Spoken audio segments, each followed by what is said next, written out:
is when you and I go through things, God is going to use that to give us a greater revelation of who he is. The trials that we go through are there for a reason.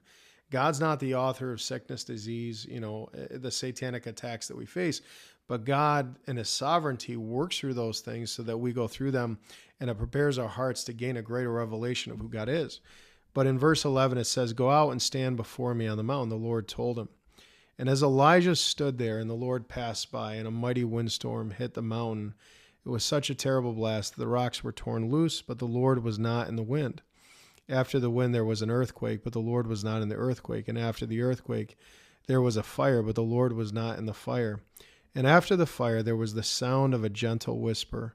When Elijah heard it, he wrapped his face in his cloak and went out and stood at the entrance of the cave.